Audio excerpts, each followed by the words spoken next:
beautiful dolls and my beautiful sunshines, welcome back to this your channel. I want to thank you so much for being here, for hitting the play button. I really appreciate you guys. You don't know how much. Thank you for all the likes, all the comments, and all the shares you guys have done. I love you bunches. Also, if you're not part of this beautiful doll and sunshine family, I invite you to go ahead and hit the subscribe button like this one right here. And after that, I invite you to go ahead and hit the little bell that comes up right after, just like this one, so it could notify you of any uploads that I have coming, or that's uploaded. Thank you so much again for being part of this family, for supporting my channel. I love you all bunches. Hugs, kisses, and squeezes. And I'll let you see the video now. Bye. So here we have the set that I worked on last time. That was the thin layer of polygel, colored acrylic, and then encapsulated in polygel. It lasted pretty well. No lifting whatsoever at the moment when I started removing her stuff. I did cause a little bit of lifting with my filing, and as you can see here, some of her crystals fell because she was playing outside with her brothers and they were playing rough, and some of them got yanked off. So as you can see, the pinky has no lifting. Some of these have a little bit of lifting. That's because of the drilling. Also, it's her right hand. Her right hand lifts a lot. On the top corner, you can see there's absolutely no lifting except for one nail that she broke and she decided to bite off on her pointer. So that's what happened there. But it worked pretty well with the from no lifting on her nails, except for her right hand, which is the one she often has in her mouth, just like her mother. As you can see, my nails are all bitten up as well, and then my right hand has all my nails missing. So I can't blame her because she takes after me. So there I put some line out or line begone, and then I'll proceed to put on some dehydrator so I could put the thin layer of acrylic. This time I'm just going to go ahead and do the fill with acrylic to see how that works out. You know, I'm experimenting a little bit to see, you know, when you work at a salon and stuff, people come in with other stuff and they don't want to take the whole thing off and whatnot. So we're just testing the grounds here, and she's my daughter, so it's okay. And I know what I'm doing. I'm not, whatchamacallit, I'm not ignorant to what I'm doing. I did go to cosmetology school. I don't know if I've mentioned that recently, but I did go to cosmetology school. So yeah. And then I'm going to proceed to add the primer on all the nails. I was a little out of camera here, I wasn't paying attention. And then I'm going to go ahead and start placing. I pick up a little pro. There's a channel, it says talking about brushes and whatnot. You guys kind of see how I pick up the pro for certain areas of the nail. So I picked this one up a little more wet. I apply it at 90 degrees with my brush, and then I kind of start sweeping it and patting it to make it adhere to the natural nail very well. Like I've said on my video prior to this one, it's very important to do the patting near the natural nail plate because it's what's going to help it adhere and last longer. Not just sweep it over, because if you just sweep it over, it will last, yeah, but it's part of the thing that helps it last is the patting, kind of digging it in there, you know. And again, I put the finger down, I place the pro at 90 degrees with my brush, I walk it to the sides, I kind of sweep it a little bit before I start patting so it doesn't go everywhere, and then I start patting near the cuticle area so it'll have adherence to that. And then I clean the sides as well, just in case I got something on the sides. I needed a little bit here because of the biting on her nails. There's little tiny little half circles, and I go ahead and add that there, and I try to reshape it, make sure it goes in there. That's why I add a little bit there, and I try to make it really thin as well. And again, I pick up my pro. This nail right here, it kind of grows sideways. I try to get it straight. And we were talking the other day, my daughter and I, and so sorry about that. I had a call come in and interrupted my voiceover. But we were talking the other day, and along with my mom, and I didn't remember, but she had put her finger in the fan and she heard it, so that's why that nail grows like that. So yeah, again here I apply close to the cuticle, like a centimeter, and I place my placement of the brush with the nail is 90 degrees, and then I switch it to 45 as I sweep, and I pat it flat, so it adheres to the nail. And then I just continue to sweep over it and try and shape wherever she has a little have circles, cracks, or bites, or whatever you want to call them. So this is one of my mixes that I made a while back. There's a video of both mixes, I believe.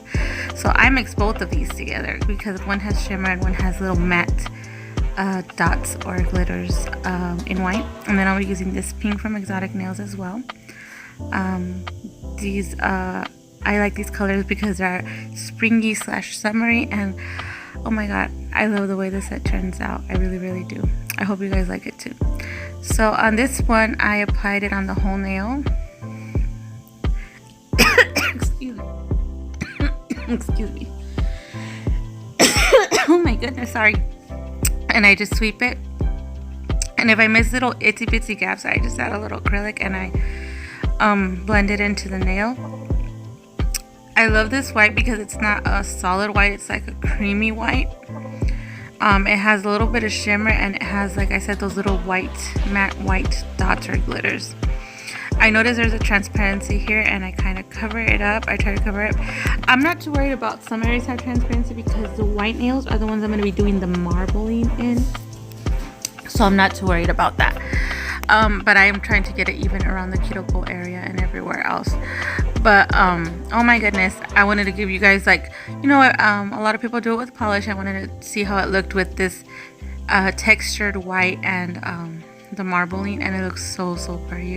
I don't know if you're gonna appreciate it on the camera, but it looks like clouds are floating above the white. So, and not white, of course it's gonna be pink marbling, but it looks so pretty because I also encapsulate the white. So just watch and wait till the end. It looks so pretty. So here I'm using the neon pink from Exotic Nails. It's like I'm not sure if this is a neon metallic or just a neon, but it's a real pretty neon. It has shimmers in it as well. And I put that on the 2 middle nails, and then and I'm adding some more stuff once it dries out a little bit. I don't know why on this nail the shape got lost, but I do file at the end to kind of do the shape. I do take my time applying the acrylic because I want to take less time doing the filing, because the filing is so tedious, and I think that's what irritates the customer or the client more, the filing, like, so I try to do my best application, my best work during the application. That way my filing is not too much, it's minimal, and it doesn't take that long. And yeah, so I go ahead and add the pink to the next finger, and then I add the white to the pointer finger, and then I continue to the next step. Again with the white, this time I did it in two pearls, because it's a thicker nail, and I add it around the cuticle. I walk it with the white. You kind of gotta be fast, even if you blended it with the clear acrylic. I can't talk today. Because for some reason all whites tend to dry pretty fast, as well as the black, so you got to work really fast with them. That's why they're perfect for 3D, because they dry pretty fast. And I try to blend it, and you can see right here on the side my brush was just on, that when I try to cover up the cracks right there, it kind of went down, but that's okay. At the end I'm just going to shape it right into, file it right back into shape. So on the pink nails, I'm going to be adding this glitter, and I'm going to sweep it down, kind of blend it into the rest. Well, not blend it, but kind of like sweep it down so it's thicker glitter on the top and less on the towards the cuticle area. I really love this glitter. It's from Exotic Nails Mermaid collection. I'll try and remember to put a link down below where you could purchase this stuff. Her product is amazing. I know other products get more props because they've been around longer. I'm not gonna lie to you, I really prefer this to organic. I do have other products, but this is my favorite. I don't know, I feel like personally Exotic is a combination of organic nails and NSI. It has the best of both worlds, but a lot of people don't like to try it because it's not new, but since a lot of people haven't heard about it, they don't try it. But I personally think it's way better than organic. Y'all's heard me complain about the swatches in organic. I don't know, it's my personal opinion. You guys should give it a try. Whatever one of their products you want to try it out. you're gonna like it, probably fall in love just like me. I really like their products. So here I'm putting pink, and I'm only doing the nail half pink and kind of a slant. I didn't pick it up with the first pro, but I do add another pro to kind of finish the shape I'm trying to do here. No problem, if you can't get it on the first time, just add a little bits and pieces and fix it, you know. And you're not always gonna get on the first try. Even if you've been doing this for years, once in a while we don't get it on the first try. So I go ahead and do that. I add a little more here because it was too transparent near the cuticle area, and I didn't want it to be too transparent. And then I go ahead and add up in the corner where I wanted to do that slant, and I blend in the slant with the rest of the pink. That way there was no unevenness there. And once I'm done with that, I go ahead, oh my god, I can't talk today. I go ahead and add the white. Yeah.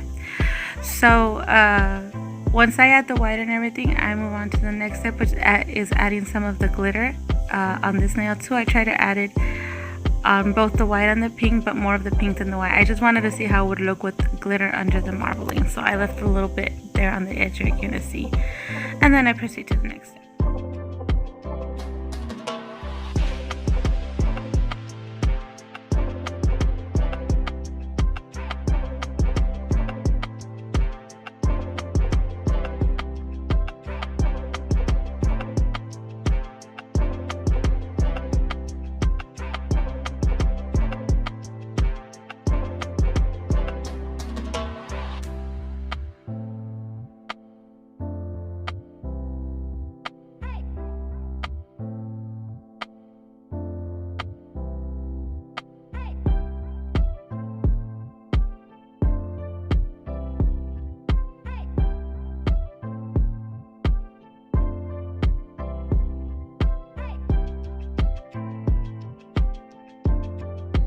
So it kind of makes the bow, like, you know, when the ribbon's folded, so it kind of makes it look like that. And I do that with both sides. I flip the hand over so it's easier for me to work with the bow, and it comes out a little more even, because when you try to do it the same way, in my experience, it doesn't help. So the white nails are going to glow in the dark, and the little white bow is going to glow in the dark because I'm using the same acrylic. I do the same here. I try to shape the triangle, and while I'm shaping the triangle, I kind of push it to look like a bowl. And then once I feel that the pearl's a little matted out, that it's drying out, I start putting the little hole in the ribbon so it looks like the fold of the ribbon. I don't know if I'm explaining myself right. I do kind of push a little bit of the rest of the bowl over on top of it. I don't know if you've noticed, to kind of make it look also like the fold. Then I pick up another smaller pearl, also white and pink, and then I start wrapping it around the first one. And I mean, it speaks for itself what I'm doing, and I kind of make sure it goes up on the sides so it looks more like the ribbon. I do that on both sides. And then I go ahead and add some like little fringe ribbon falling down afterwards. I pick up the other pearl as well, and I go ahead and it's like hugging the other part of the rhythm of the ribbon, basically. Oh my god, I'm so tired, you guys. I'm sorry. The other part of the ribbon. I have so much going on in my life right now, it's not even funny. Okay, and yeah, I try and hug the other part of the ribbon and push it towards it, giving it that little hug thingy. And then I move on to adding the other little fringes that I was telling you about. That I'm going to start from the bottom, and then I'm going to pull up, and then I'm going to pull down. As I'm pressuring the curve, I'm going to pull down. I'm going to do the first little fringe, and then for the other one I pull up. I push down and I push up, I push down, like I go zigzagging on it, and then just pressure it like a circle so it looks like the wind is hitting the ribbon or something. I like this look. This one I don't remember, I learned it from Fabiola Flores, which is a master of 3D nail art in Mexico, in Monterrey, Mexico. She is amazing. And or I don't know if I learned it from Berenice. It could have been either or a combination. But yeah, if you guys want a step-by-step in real time of this ribbon, go ahead and let me know down below, and I will upload it ASAP. So yeah, here I added a little too much acrylic, and I'm doing the center part of the bow, which is like the little knot. And once I'm happy with the placement of it, I go ahead and get the little needle pin. It's like a letter pin, but it has a needle in it, and I kind of like make the little indentations with that as well. So we're getting close to the end of the video. I hope you guys liked. Please don't forget to hit that like button if you like. Don't forget to share. That would help me so much.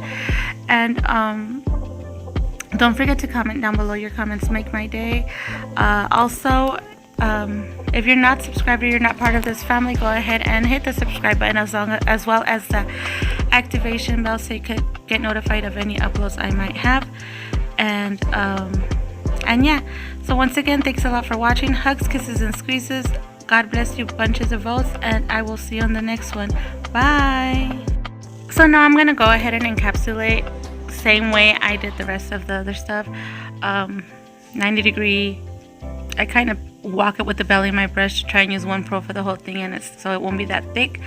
And I continuously do that with all the nails. And while you're watching that, I want to thank you once again for being so patient with me and waiting. I know this has been another like 4th or 5th video that's been up, but I'm really thankful for you guys waiting on me and still being here. I saw a lot of people unsubscribed and I'm so sad, but it's okay. The awesome ones are you who stayed here with me this whole time, and I appreciate it. I don't know what else I was gonna say. I forgot. I'm so sorry. But yeah, I want to thank you for still being here. And if you're new to this Muñe familia, which means doll family, or Dalmoli, I don't know if you guys like that, Dalmoli, or just keep it in Spanish, Muñe familia. If you are, hashtag it down here. Soy muñequita, hashtag soy muñequita, or hashtag soy muñe familia. I'm going to put it down here so you guys know how to spell it. Also, I'm still waiting to reach that goal for me to do the giveaway, so don't forget to check out that video. I give you a little sneak peek of that price, so go ahead and check that out. And as you can see here, I'm just shaping the nail where it needs to. I did take longer on the one that kind of lost shape, trying to get it straight. You saw me measuring there side to side. And then I've been using this drill. I haven't been using the carbide as much anymore because I feel like it takes, when you use color acrylic, it takes a lot of color away sometimes, and I don't want that. Even when I use it on the low settings, so maybe I'm not good at the carbide, I don't know. I do use it when it's a solid color, like a nude color, or it's all clear or whatnot, or if I have a big mountain, which doesn't happen to me lately, thank God. But we all get those mountains when we start and we're practicing certain designs we don't know. But I don't get it as much, so I don't use it that much anymore. I'm pretty much set with this one lately, and I get really good around the cuticle area as well. So now I'm going to be adding the low acid bonder or primer on the cuticle area, and then I'm going to go ahead and add the top coat after that, just because I feel like it seals better than when I go straight for the matte, because of course the pinky, the pointy finger, and the tip of the thumb are going to have the matte. But I feel better, I feel more comfortable, and I feel like it seals more when I do the finish gel first and then the matte, because I've done just the matte and there's a whole bunch of lifting near the area. I don't know what it is about the matte ones. It's something I discovered. You guys could take the tip or leave it. So once I've done the matte, I go ahead and add the PiNK art ink from Exotic Nails. That's something else that they have that I really love. They have, I believe, the kit. I don't know if they sell it individual, but they do have a kit. The kit has more than what I've showed you. It has more colors. This was a gift to me from from Berenice, from the teacher. So these are the ones I got. And I just get the acetone and I start patting. It's really important that you use the matte top coat. Whether you're using regular polish or gel polish, you could do this on either or. So it doesn't matter what you're using. So I pat it and then I let it dry. I also, if you notice, I let it dry before I start patting it with the acetone, just to kind of move around the pink and start doing it. See, when I just leave it like that, I kind of get reminded of tie-dye. So I wet my brush again and I let big old drops of acetone false so I could give it more of the marble so you can see more of the white. That's just how I like to do it. I've been playing around with it for a while, even though I wasn't recording. So this is how I like to do it. So it gives more of the marble than the tie-dye. Because I feel like when her other nails were more of a tie-dye than a marble. But I liked it. I'm not saying it's wrong, but I like that it gave more of a tie-dye effect, which would be cool to do like on a summer set as well. So yeah, that's what I do. I add more acetone and make sure the bottom color shows a little more than it usually does. Or it did on the other one. So I just pat it, and once it's dry, again I add some drops, make it look more like a marble than an actual tie-dye. So they're two looks that I'm talking about for me. Like her nails she had before this, I figured they were more tie-dye. So I'll get my white mix again along with the neon pink. I forgot to let you know and apologize for my ugly nails. First of all, I forgot to apologize for my ugly nails. I bite them so much when I'm bored of the set or they're regrown, and as you can see I regrew a lot, so I start biting them because I get on my nerves and I don't have time to redo them. So I forgot to tell you the white that I put on her does have glow in the dark pigment, which is blue glow in the dark. I forgot to add it to the video, so I'm gonna go ahead and share it with you on Instagram. And I'll go ahead and put the link down below for my Instagram and Facebook and all my social media, so you guys could go check it out on either or. So here I put a little pro matted with the pink. I picked up the white and then the pink, and then I start shaping a little triangle, and I start leaving a little dent there with the little bit of the, like a little hole, so called. Oh, and I forgot, I chose new winners to recommend at the end of this video. Go ahead and touch any of the images or go and come back so you can subscribe to both of the ladies that will be recommended at the end of the video. Just touch both of the images one by one, of course. It'll take you directly to their channel, and go ahead and subscribe to them and activate the bell for them as well. I will be also recommending videos at the end that you might want or that you might like at the end of this video, so you could go check them out. They will be some of my videos. So once again, thanks for watching. Hugs, kisses, and squeezes, and I'll see you in the next one. Bye.